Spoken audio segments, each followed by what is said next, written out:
చూడమ్మా, ఇంత ముదిరేదాకా ఏం చేస్తున్నారు? ఎందుకు డాక్టర్ అలా భయపెట్టేస్తారు? నాకేం బాగానే ఉన్నాను. పేషెంట్స్ కి ఆధైర్యమే పెద్ద మంది.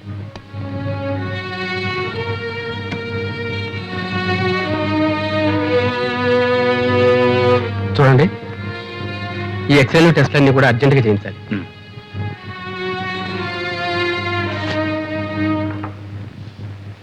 దుర్గా, నాతో నిజం చెప్పమ్మా, మీరేమన్నా దెబ్బలాడుకున్నారా?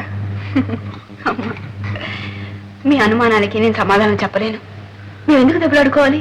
మాకేం తక్కువైందని. చూడు, మొన్న నాకు నెక్లెస్ చేయించారు, పాపకు గాజులు కూడా చేయించారు. అదంతా సరేమ్మా, నువ్వు వచ్చి ఇన్నాళ్ళైంది, అల్లుడి దగ్గర నుంచి ఒక ఉత్తర ముక్కైనా రాలేదే? అబ్బే, అది ఆయన తప్పు కాదు. వెళ్ళగానే నేనే ఆయనకు ఉత్తరం రాస్తానని చెప్పాను. బహుశా నా ఉత్తరం కోసం ఎదురు చూస్తూ ఉంటారు. ఇదిగో, ఇప్పుడే ఉత్తరం రాశాను. ఏం రాశావు? త్వరలోనే వచ్చేస్తానని రాశాను. అదేమిటమ్మా, ఒకసారి ఆయన వచ్చి వెళ్ళమని రాయకూడదు? నేను రమ్మని ఆయన రాలేరు. ఆయన ఇన్నాళ్ళు నన్ను వదిలి ఉన్నది లేదు, ఉండలేరు కూడా. అందుకే నేనే వెళదాం అనుకుంటున్నాను. ఏమోనమ్మా, మీరిద్దరూ సంతోషంగా సుఖంగా ఉంటే అంతే చాలు. కన్నవాళ్ళం, మాకంతకన్నా కావాల్సిందే ఉంది. మీ వదిన ఉత్తరం రాసిందమ్మా. ఏం రాసిందన్నయ్య వదిన? ఏముంది, మామూలే.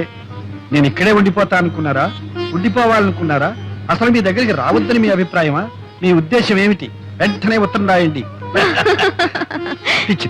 అసలు తను ఎవరు వెళ్ళమన్నారు, ఎవరు రావద్దన్నారు? ఈ ఉక్రోషం అంతా ఏమిటో తెలుసా అన్నయ్య? ఆవేశంలో వెళ్ళిపోయింది. ఎంతకాలం ఉంటుంది ఆవేశం? ఇప్పుడు తిరిగి రావాలనుకుంటోంది. బహుశా చేతిలో డబ్బుండకపోవచ్చు. అక్కడ అమ్మా నాన్నల్ని అడగాలన్నా కూడా ఆత్మాభిమానం అడ్డొచ్చుంటుంది. అంతేనంటావా? మా వదిన సంగతి నాకు బాగా తెలుసుగా. రైలు ఛార్జీలకి ఖర్చులకి కాస్త డబ్బు పప్పు వచ్చేస్తుంది. అలాగేనమ్మా, అయితే రేపే బయలుదేరతాను. ఏమన్నా ఎంత తొందర? ఆవిడొచ్చి చిర్రు బుర్రు వెళ్ళడానికి నేను అక్కడ ఉండాలిగా. అక్కడ భలే వాడి అన్నయ్య. నాన్నగారు, వైజాగ్ బ్రాంచ్కి పంపాల్సిన 10,000 పంపించాను. సరే. విజయవాడ బ్రాంచ్కి 5,000 డీడీ పంపాను. సార్, దుర్గమ్మ గారికి మనీ ఆర్డర్ ఉందండి. అమ్మా దుర్గా, దుర్గా, ఏంటన్నా? మీ ఆయన దగ్గర నుంచి వెళ్ళే ఉంది, ఏం వచ్చింది చూడమ్మా.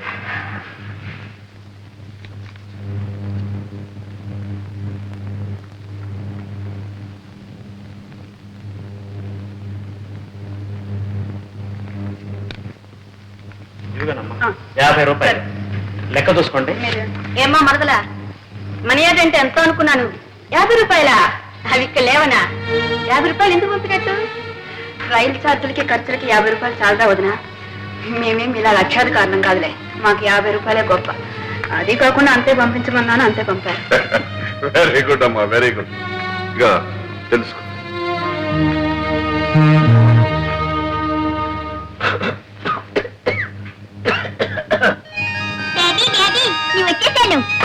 వచ్చావా? బాగున్నా అమ్మా. అన్నలా ఉంది, వచ్చిందా?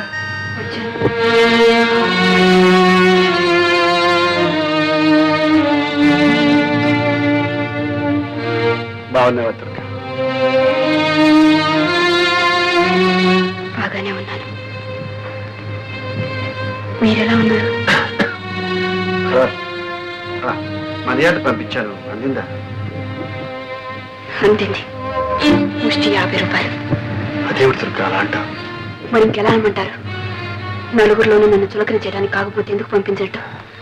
ఆ 50 రూపాయలు నాకు అక్కడ ఇచ్చేవాళ్ళేరా? నేనంత గతి లేకుండా పడున్నానా?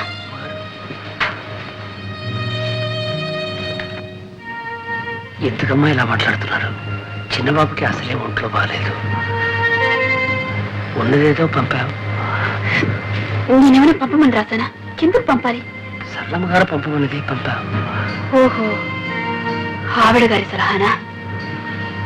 ఆవిడ కూడా నేనంటే చులకనైపోయాను.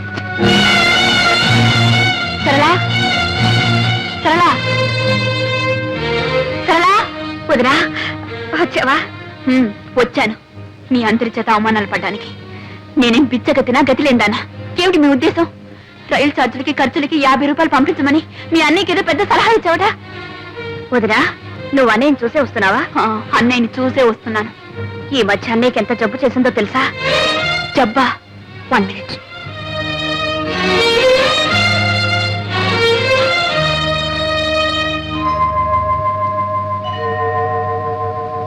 మూడు రోజుల వరకు మాకే తెలీదు.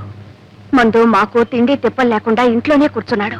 సింహం వచ్చి చెప్తే వెళ్ళి తీసుకొచ్చి డాక్టర్కి చూపించావు. ఎక్స్రేలు టెస్ట్లు అన్నీ చేయించావు. నీకు తెలియదు వదినా, నువ్వు లేని లోటు అన్ని మొహంలో స్పష్టంగా కనపడేది. ఆయనకి సగం జబ్బు అదే.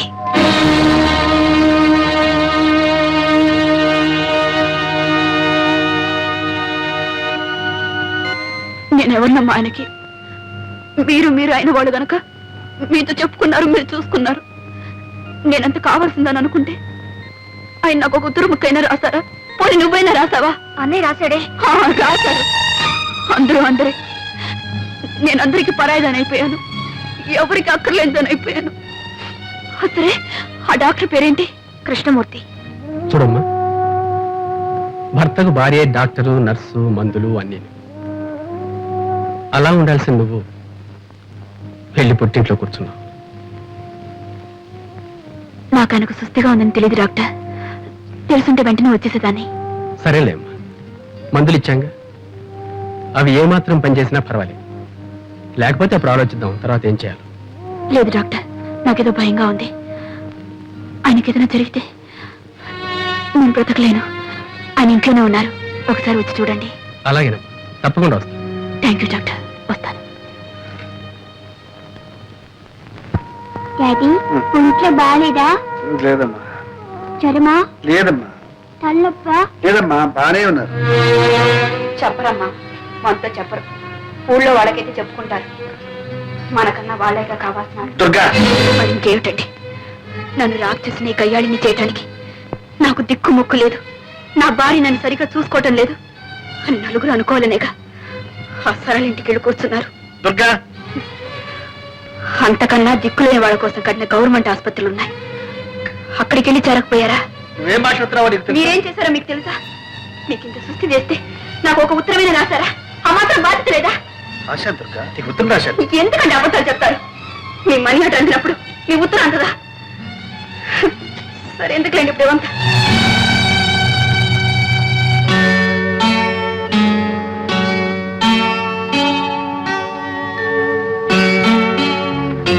మమ్మీ, డాడీకి తలనొప్పిగా ఉందంట.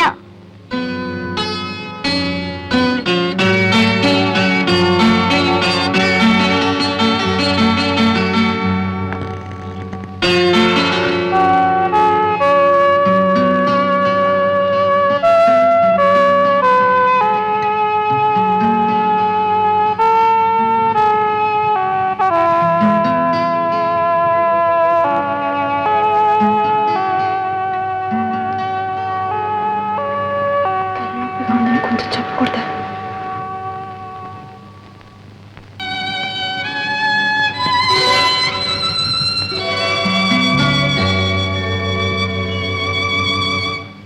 అమ్మగారు, డాక్టర్ గారు వస్తున్నారు. Hello miss Prasad, how are you?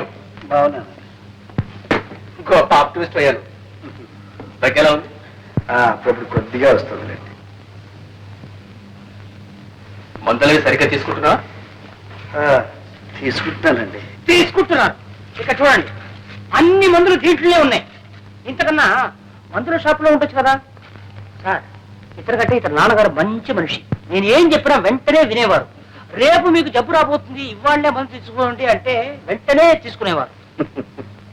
నవ్వా doctor గారు, చిన్న బాబుకి మొండితనం ఎక్కువ. ఇతనికి మందు ఇవ్వాలంటే ఒళ్ళు మీద కూర్చోబెట్టి ఇలా నొక్కి వేయాలి. Take a deep breath.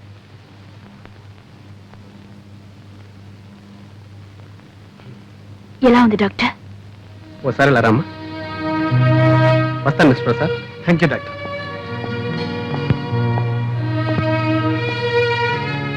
ఆయన పైకి బాగానే కనిపిస్తున్నా ఆరోగ్యంలో మాత్రం ఏమీ ఇంప్రూవ్మెంట్ కనిపించట్లేదు.